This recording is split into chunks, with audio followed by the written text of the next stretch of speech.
தேவன் நம்மை விசாரிக்கிறபடியால் நம்முடைய பாரங்களை கர்த்தர் மேலே வைப்போம்.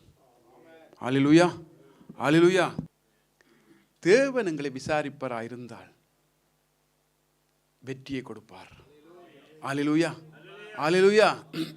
அருமையான சகோதரனே, சகோதரியே, கர்த்தர் இன்றைக்கு உங்களை பார்த்து சொல்றார், நான் உங்களை விசாரிக்கிற தேவனாக வந்திருக்கிறேன். அல்லேலூயா, அல்லேலூயா.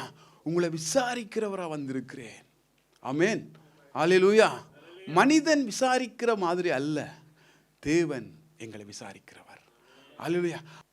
தேவன் எங்களை விசாரிப்பராக இருந்தால் எங்களை வாழ்க்கையில் ஜெயம் உண்டு, விடுதலை உண்டு, சமாதானம் உண்டு, வெற்றி உண்டு. ஆமென். காரணம் என்ன? தேவன் எங்களை விசாரிக்கிறார். அல்லேலூயா. நாங்கள் உடைந்து போய் இருக்கிற நேரத்தில் பாடின ஒரு பாட்டு, என்ன பாட்டு? கண்ணீர் சிந்தும் நேரத்தில் நம்முடைய தெய்வம் வந்து விசாரிக்கிறார். உடைந்து போயிருக்கிற நேரத்தில் நம்முடைய தேவன் விசாரிக்கிறார். அல்லேலூயா. ஒன்றுமே இல்லாத நேரத்திலையும் அவர் எங்களை விசாரிக்கிறார். நாங்கள் மற்ற மனிதருக்கு சொல்லாமே எங்களோட மனதுக்குள்ள நாங்கள் வச்சு கொண்டிருந்தாலும் தேவன் எங்களை விசாரிக்கிறார். அல்லேலூயா. அவர் விசாரிக்கிறபடினால் நாங்கள் இன்றைக்கு இந்த இடத்துல நாங்கள் நீர் மூலம் ஆகாதபடிக்கு இருக்கிறோம். அல்லேலூயா. தெரிஞ்ச வசனத்தை நாங்கள் எடுத்துக்கொள்வோம். சங்கீத புஸ்தகத்தை நாங்கள் திருப்பிக் கொள்வோம். சங்கீதம் 55வது அதிகாரம்.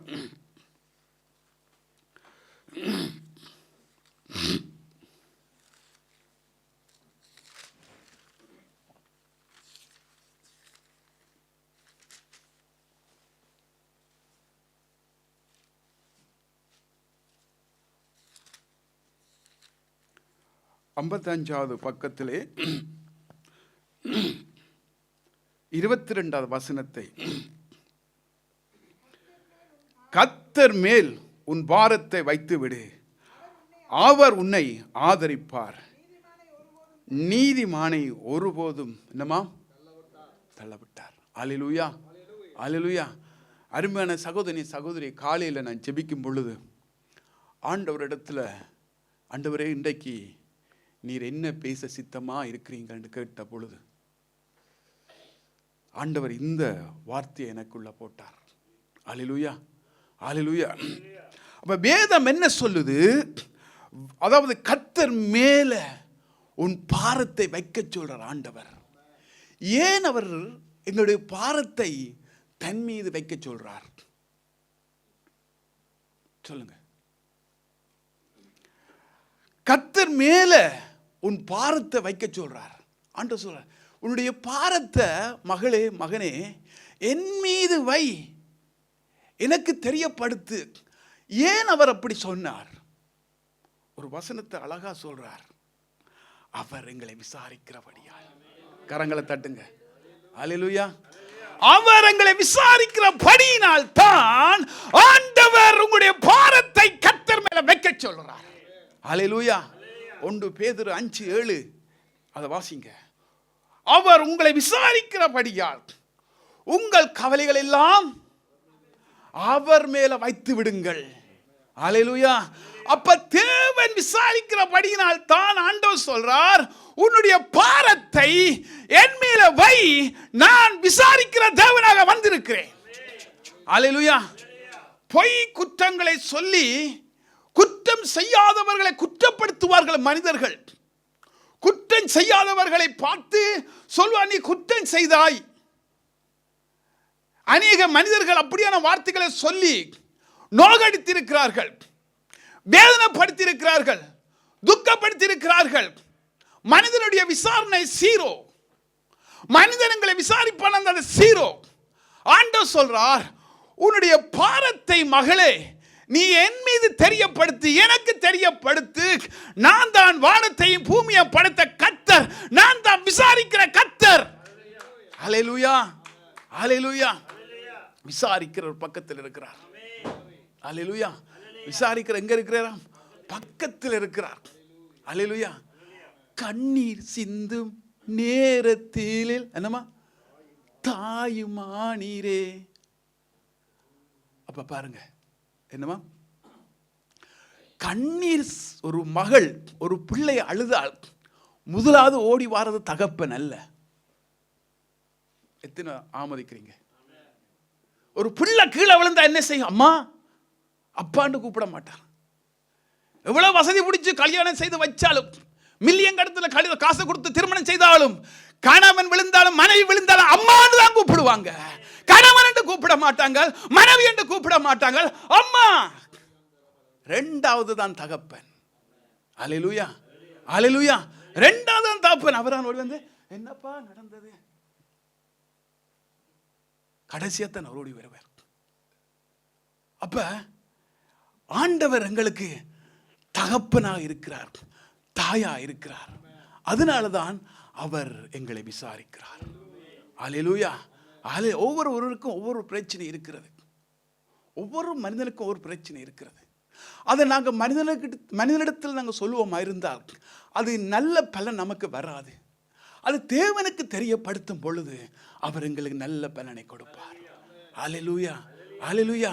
எத்தனைவர்கள் உங்களை வேதனைப்படுத்தியிருக்கலாம்.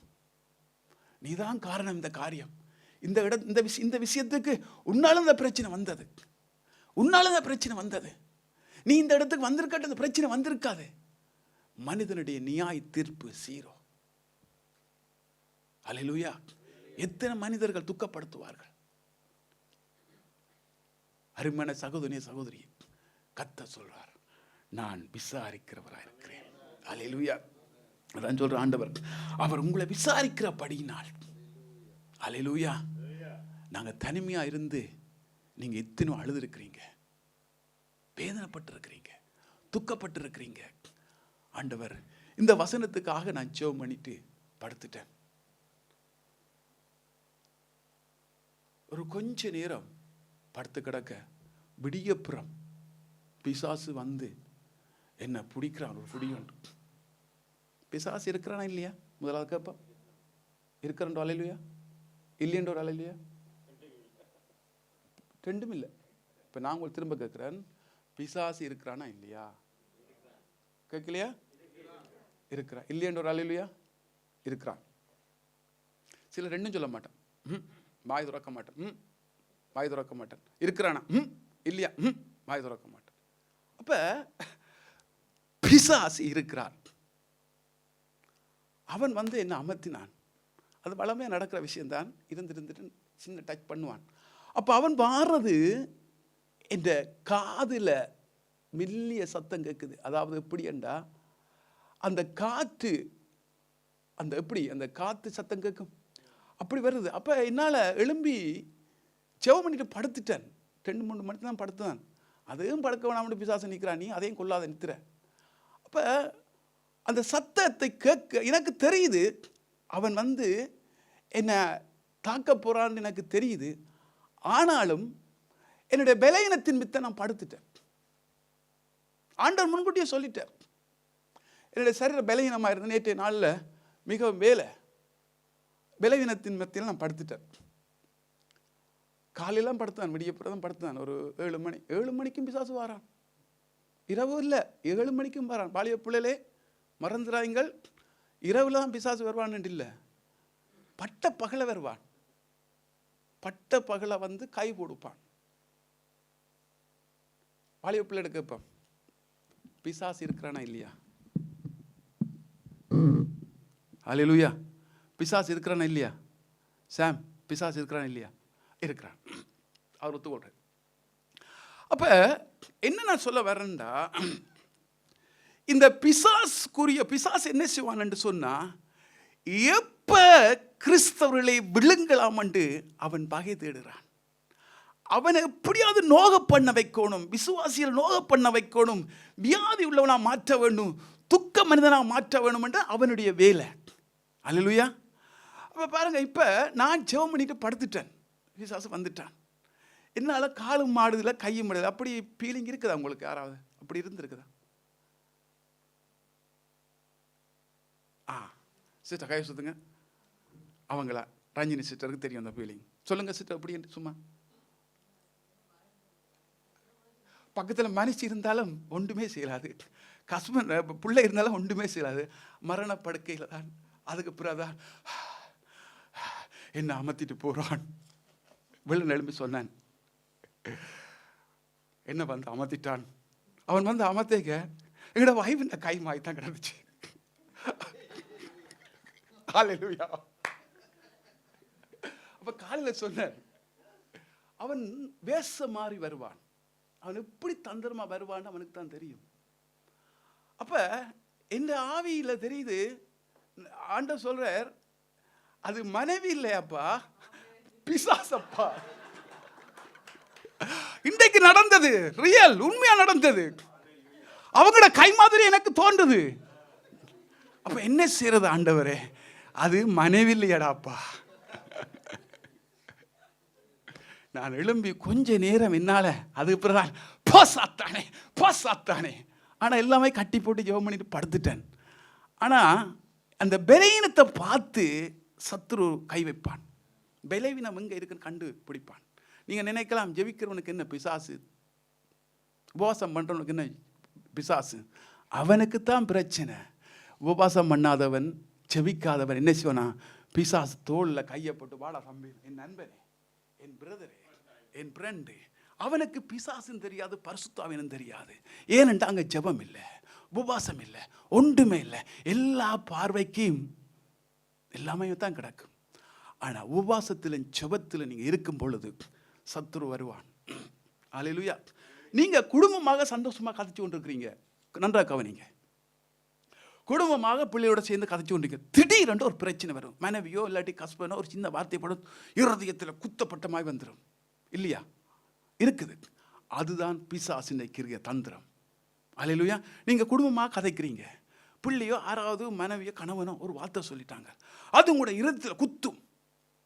அப்போ இந்த சந்தோஷத்தை சத்ருவ என்ன சொன்னால் பறிக்கிறார். இதை நீங்கள் இனம் காணணும். உடனே ஓகே, என்ன டக்குண்டு இனம் காணணும். என்னண்டா, நாங்கள் சந்தோஷமாக ஜெபிக்கிறோம், சந்தோஷமாக பேசுகிறோம், என்னன்ட்டு இந்த பிரச்சனை வந்தது. இதை கண்டுபிடிப்பீங்களா இருந்தால் பிசாசுங்களை விட்டு ஓடிடுவான். அல்லேலூயா. சரி, விஷயத்துக்கு வருவோம். சரி, அப்போ இப்போ பாருங்க, வாசித்துக் கொள்ளுங்க. லூக்கா 10வது அதிகாரம். நாங்கள் நேரம் போதும் அப்படின்னா லூக்கா 10வது அதிகாரம் 41 வசனத்தை நாங்கள் எடுத்துக்கொள்வோம். எடுத்தவர் வாசித்துக் கொள்ளுங்கள்.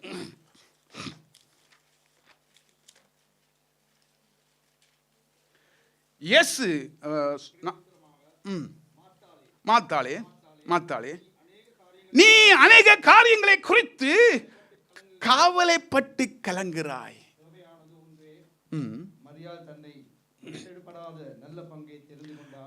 பாருங்க, இயேசு வந்து சொல்றார் என்னமாம், அவளுக்கு பிரேத்திரமாக மாத்தாளே என்று சொல்றார். சரி, பிரே சொல்றா, நீ அநேக காரியங்களை குறித்து என்னமாம் கலங்குகிறாய். ஒன்றல்ல ரெண்டல்ல, அநேகம் எத்தனை அநேக காரியங்களை குறிச்சு. இந்த சின்ன இருதயத்தில் எத்தனை கவலைகள், எத்தனை சந்தோஷம். ஆண்டவர் வந்து சொல்றார், நீ அநேக காரியங்களை குறித்து கவலைப்பட்டு கலங்குகிறாய், தேவையானதை ஒன்றை மரியாள் தன்னை விட்டு எடுபடாத நல்ல பங்கை தெரிந்து கொண்டாள் என்றார். அல்லேலூயா, அல்லேலூயா. இன்றைக்கு இந்த மரியாளை பார்த்து ஆண்டவர் சொல்றார், நீ அநேக காரியங்களை குறித்து கலங்குகிறாய். இன்றைக்கு நான் உங்களிடத்தில் கேட்கிறேன், உங்களுடைய வாழ்க்கையிலும் அநேக காரியங்கள், கலக்கங்கள் வருகிறது, போராட்டங்கள் வருது, பிரச்சனை வருது. ஆனா ஆண்டவர் என்ன சொல்றேன்டா, அங்கே மரியாள் தன்னை விட்டு எடுபடாத நல்ல பங்கை தெரிந்தெடுத்தாள். அல்லேலூயா, அல்லேலூயா. நல்ல பங்கை அங்கே மரியாள் தெரிந்தெடுத்தது போல இந்த சபையில் இருக்கிற ஒவ்வொரு பிள்ளைகளும், ஒவ்வொரு ஊழியக்காரரும், ஒவ்வொரு விசுவாசிகளும் நல்ல பங்கை தெரிந்தெடுக்க வேண்டும். அல்லேலூயா, அல்லேலூயா. நல்ல பங்கை தெரிந்தெடுக்க வேண்டும். அவன் கிறிஸ்தவன் தான் நல்ல பங்கை தெரிந்தெடுக்க முடியும். அல்லேலூயா. நல்ல பங்கு, அல்லேலூயா, நல்ல பங்கை நாங்கள் தெரிந்தெடுத்துக் கொள்ள வேணும். மாத்தாள் அநேக காரியங்களுக்கு கவலைப்படுறாள். இன்றைக்கு நம்முடைய வாழ்க்கையிலும் கவலை இருக்குது. பிள்ளைகளை குறித்து, கணவனை குறித்து, குடும்பத்தை குறித்து, என்னுடைய பிள்ளை எப்படி வளரப்போகிறான், என்னுடைய பிள்ளை படித்த பிறகு என்ன வேலை நடக்கும், நாங்கள் கலங்குற உண்மை. ஆனால் உங்களோட பிள்ளையுடைய பிரச்சனையை தேவனுக்கு தெரியப்படுத்துங்க. அதான் ஆண்டவர் சொல்றார், நீ எனக்கு தெரியப்படுத்து. அதாவது என்னமா, கர்த்தர் மேல உன் பாரத்தை தெரியப்படுத்து, வை. கர்த்தர் மேல பார்த்த வை. அவர் அதுதான் சொல்றார், வச்சு பார். இன்றைக்கு நாங்கள் என்ன செய்ய சொல்லுங்க, முதலாவது கர்த்தர் மேல பார்த்த வைக்கிறது இல்லை.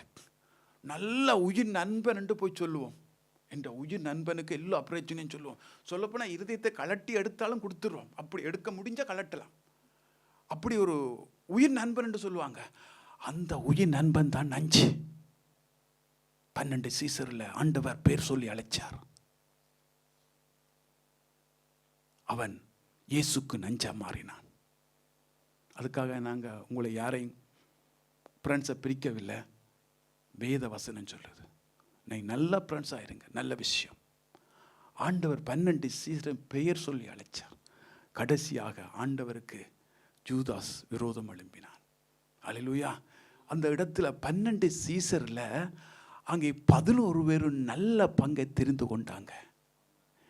இவன்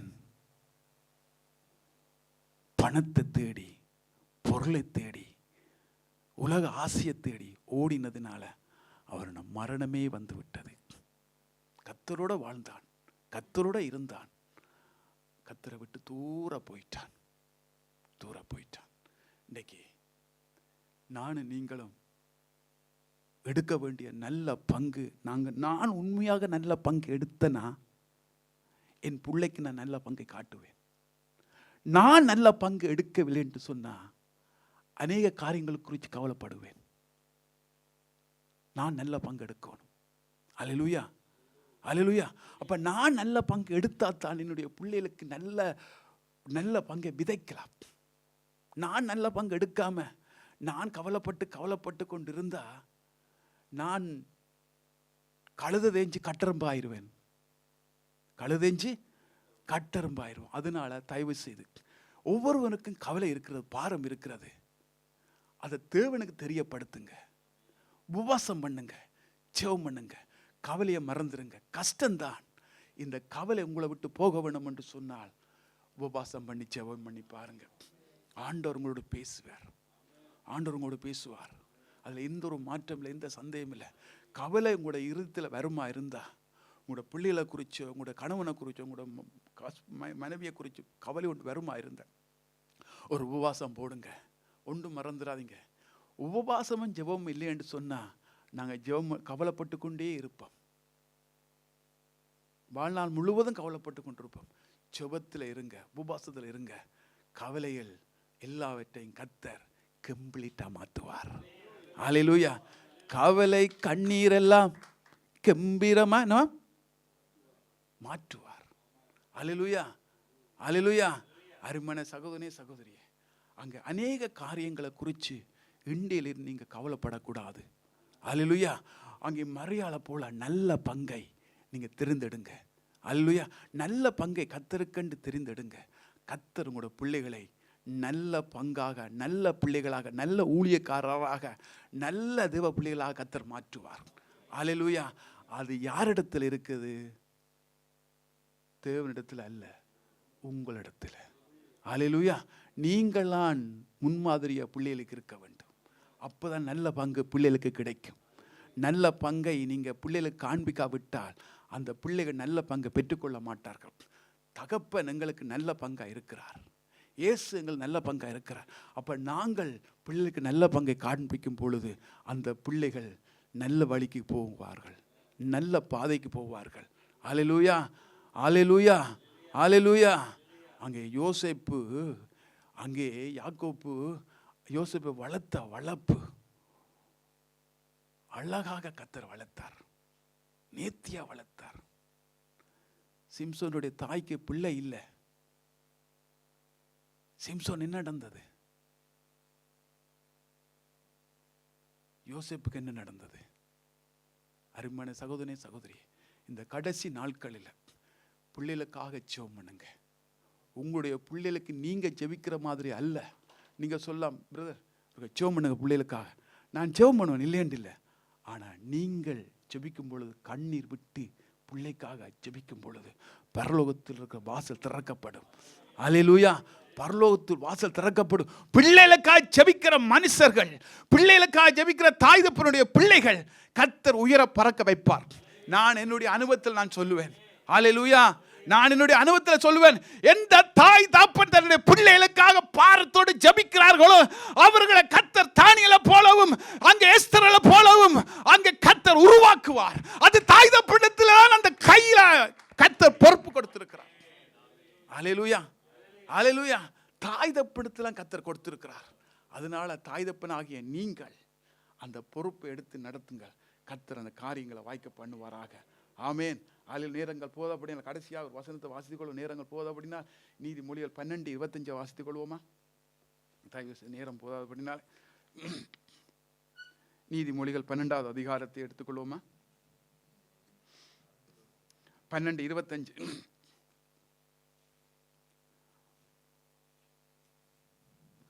மனுஷனுடைய இதயத்தில் இருக்கிற கவலை அதை ஒடுக்கும். வாசிங்க. நீதிமொழிகள் 12வது அதிகாரம் 25வது வசனம். கவலை என்னமா? அதை ஒடுக்கும்.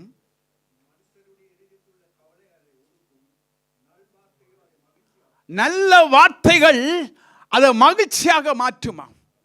அல்லேலூயா. நல்ல வார்த்தைகள் அது மகிழ்ச்சியாக்குமா.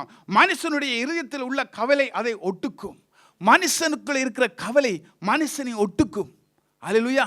ஒடுக்கி அவன் வியாதிக்காரனாக மாற்றி விட்டுருவான். இந்த கவலை ஒவ்வொரு நாளும் கவலை.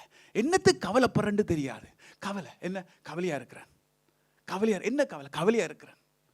என்ன கவலை? கவலையா இருக்கிறான். தெரியாது. அதான் ஆண்டு சொல்ல, நீ ஒன்றுக்கு கவலைப்படையில அநேகத்தை குறித்து கவலைப்படுறாய். ஒன்றுக்கு கவலைப்படலாம். ஆண்ட சொல்றார், மாத்தாளே நீ அநேகத்தை குறித்து அநேகத்துக்கு கவலைப்படுறாய், அநேக காரியங்களுக்கு கவலைப்படுறாய். இன்றைக்கு நாங்கள் இந்த சின்ன இருதயத்தில் எத்தனை எண்ணங்கள். ஒரு பக்கத்தில் கவலை, ஒரு பக்கத்தில் சந்தோஷம் இல்லையா? உண்மைதானே? நான் பொய்யா சொல்கிறேன்? நம்முடைய வாழ்க்கையில் இருக்கிற கவலைகள் போக வேண்டும் என்று சொன்னால் தேவனை தேடுவோம், வேதத்தை படிப்போம், ஜெபம் பண்ணுவோம். கர்த்தர் அங்கே மரியாளுக்கு அங்கே மரியாள் எப்படி நல்ல பங்கை பெற்றுக்கொண்டது போல நாங்களும் நல்ல பங்கை பெற்றுக்கொள்ளலாம். அல்லேலூயா. அல்லேலூயா. அருமையான சகோதரனே சகோதரி, ஒரு வசனத்தை கடைசியாக வாசித்துக் கொள்வோம். அங்கே பிலிப்பியர் 4வது அதிகாரம் 6வது வசனம். நீங்கள் ஒன்றுக்கும் கவலைப்படாமல் எல்லாவற்றையும் தேவனுக்கு தெரியப்படுத்துங்க. ஆமென். ஒன்றுக்கும் நீங்க என்னமா கவலைப்பட வேண்டாம் என்று கர்த்தர் சொல்றார். ஒன்றையும் குறித்து நீ கவலைப்பட வேண்டாம், அதை நீ தேவனுக்கு தெரியப்படுத்து. நாங்க தேவனுக்கு தெரியப்படுத்துவதில்லை. முதலாவது கஸ்பனுக்கு சொல்ற எல்லா பிரச்சனையும் சொல்றது. அவர் திசை தெரிஞ்ச ஒன்றும் தெரியாம நிப்பார். என்ன சொல்ற எது சொல்றன்னு தெரியாது. அதான் சொல்றோம் உட்டன. அப்ப நாங்க கர்த்தருக்கு அதை தெரியப்படுத்துவோம். நீங்கள் ஒன்றுக்கும் கவலைப்படாமல் எல்லாவற்றையும் தேவனுக்கு தெரியப்படுத்துங்க. அல்லேலூயா. நம்முடைய வாழ்க்கையில் இருக்கிற எல்லா பிரச்சனையும் தேவனுக்கு தெரியப்படுத்துவோம். அல்லேலூயா. அல்லேலூயா.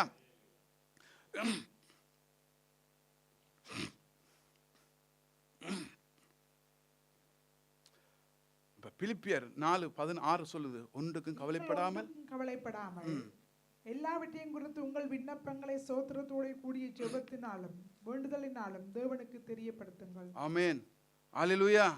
அல்லேலூயா.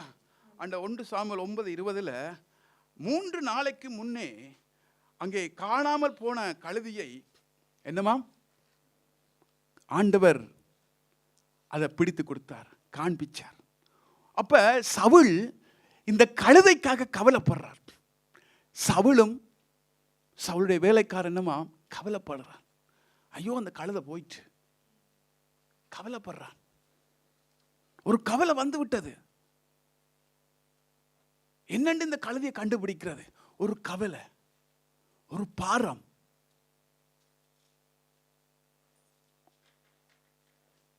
அந்த தேவ மனுஷன் சொன்னார், அதை வாசிங்க.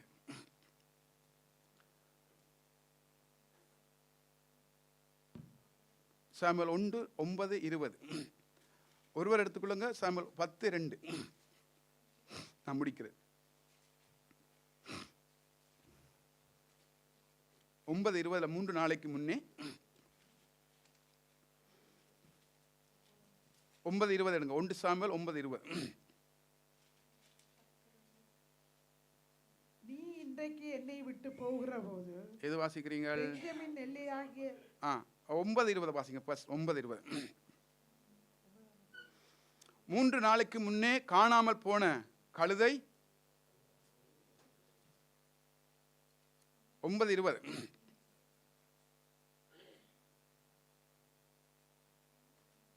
சரி. 3 நாளைக்கு முன்னே காணாமல் போன கழுதையை பற்றி கவலைப்பட வேண்டாம், அவைகள் அகப்பட்டது. இதெல்லாம் சகல இஸ்ரவேலின் அபேட்சையும் யாரை நாடுகிறது, உன்னை முன் வீட்டார் அனைவரையும் அல்லவா என்றார். போதும். 1 சாமுவேல் 10:2 வாசிங்க. நீ இன்றைக்கு என்னை விட்டு போகிற போது பென்யமீன் எல்லையாகிய செல்சாகில் ராகேலின் கல்லறை அண்டையில் ராகேலுடைய கல்லறை அண்டையில் 2 மனுஷரை காண்பாய். அவர்கள் உன்னை பார்த்து, நீ தேடப் போன கழுதைகள் அகப்பட்டது, இதோ உன் தகப்பன் கழுதைகளுக்கு மேல் இருந்த கவலையை விட்டு உங்களுக்காக விசாரப்பட்டு என் மகனுக்காக என்ன செய்வேன் என்கிறான் என்றார் என்று சொல்லுவார்கள். போதும் போதும். பாருங்க, இந்த கழுதைக்காக சவுல் கவலைப்படுறான். எவ்வளவு இருந்தாலும் ஒரு கழுதை காணாம போய் விட்டது. அந்த கழுதைக்காக அவன் கலங்குறான். இன்றைக்கு நம்முடைய வாழ்க்கையில ஒன்று துளைஞ்சு போனா என்ன செய்யறோம்? கவலை தான். அப்ப சாமுவேல் என்ன சொல்றாரு? என்னமா அந்த வசனம் சொல்லுது, 3 நாளைக்கு முதலே அந்த கழுதை என்னமா காணாம போயிட்டது. அப்ப இன்றைக்கு ஒவ்வொரு மனிதனுக்கும் ஒவ்வொரு கவலை இருக்கிறது. கோடீஸ்வரனுக்கும் ஒரு கவலை இருக்கிறது, ஏழைக்கும் ஒரு கவலை இருக்கிறது, ஒரு பிச்சைக்காரனுக்கு ஒரு கவலை இருக்கிறது. ஆனால் இந்த 3 பேருக்கு இந்த கவலை இருக்கிறது. இந்த கவலையை நாங்கள் வேரோடு எடுக்க வேணும் என்று சொன்னால் தேவ சன்னிதானத்தில் சரணம் அடையணும். அல்லேலூயா. தேவனுடைய சன்னிதானத்தில் சரணம் அடையும் பொழுது கர்த்தர் எங்களுடைய கவலை இல்லாமல், அதான் வேதம் சொல்லுது பிலிப்பியர் 4:6, நீங்கள் ஒன்றுக்கும் கவலைப்படாமல், என்னமா ஒன்றுக்கும் கவலைப்படாமல் அவர் சொல்ற, எனக்கு நீ தெரியப்படுத்து, நாங்க அவருக்கு தெரியப்படுத்துவோம். எப்படி தெரியப்படுத்துவீங்க? உபவாசத்தோடும் ஜெபத்தோடும் தெரியப்படுத்துங்க. அல்லேலூயா. அப்ப நீங்க தெரியப்படுத்தும் பொழுது கர்த்தர் காரியங்களை வாய்க்க பண்ணுவார். அல்லேலூயா, அல்லேலூயா. அப்ப மாத்தாள போல இருக்க வேண்டுமா, மரியாள போல இருக்கணுமா? நீங்களே முடிவெடுங்க. இந்த பகுதி மாத்தாள, இந்த பக்கத்து மரியாள. எது மாத்தாள் மரியாள்? கரங்களை தட்டுங்க. அல்லேலூயா. அப்ப எல்லாரும் என்னமா? மரியாள். அல்லேலூயா. அப்ப நீங்க நல்ல பங்கை பெற்றதுனால உங்களோட பிள்ளைகளும் நல்ல பங்கை பெற்றுக் கொள்வார்கள். அல்லேலூயா, அல்லேலூயா. அப்படி எழுந்து நிற்போமா? அப்படி எல்லாரும் எழுந்து நிற்போம். கொஞ்ச நேரம் ஆண்டவரை பார்த்து சொல்லும், ஆண்டவரே, இந்த நாட்கள் ஆண்டவர் கேட்ட வார்த்தையின்படி என்னுடைய இருதயத்தில் ஏகப்பட்ட கவலை. ஆண்டவர் சொல்ற, மாத்தாளே, நீ அநேக காரியங்களை குறித்து கலங்குகிறாய், அநேக காரியங்களை குறித்து, பிள்ளையுடைய வாழ்க்கையை குறித்து, என் கணவனுடைய வாழ்க்கையை குறித்து நீ அநேக காரியங்களை குறித்து கவலைப்படுறாய். ஆனா மரியாளோ நல்ல பங்கை தெரிந்து கொண்டிருக்கிறாள். தேவ சன்னிதானத்தில் இருக்கும் பொழுது அது நல்ல பங்கு. தேவனுடைய சன்னிதானத்தில் இருக்கும் பொழுது அதுதான் நல்ல பங்கு. அருமையான சகோதரனே, சகோதரியே, நல்ல பங்கு தேவ சன்னிதானம். நல்ல பங்கு தேவ சன்னிதானம். அவருடைய பாதம் தான் நல்ல பங்கு. Thank you Jesus. நன்றி ஆண்டவரே. ஆண்டவரே, நீர் எங்களுக்கு உதவி செய்வீராக. ஒருவேளை ஆண்டவரே, அப்பா, நாங்கள் கவலைப்பட்டிருக்கிறோம், அநேக காரியங்களை குறித்து கவலைப்பட்டிருக்கிறோம். இன்றிலிருந்து ஆண்டவரே இந்த கவலையை எடுத்து விட்டு ஆண்டவரே நாங்கள் நல்ல பங்கை தெரிந்து கொள்ள எனக்கு உதவி செய்யுங்க அப்பா. எங்களுக்கு உதவி செய்யுங்க அப்பா. எங்களுக்கு உதவி செய்யுங்க அப்பா. Thank you Jesus. Thank you Jesus.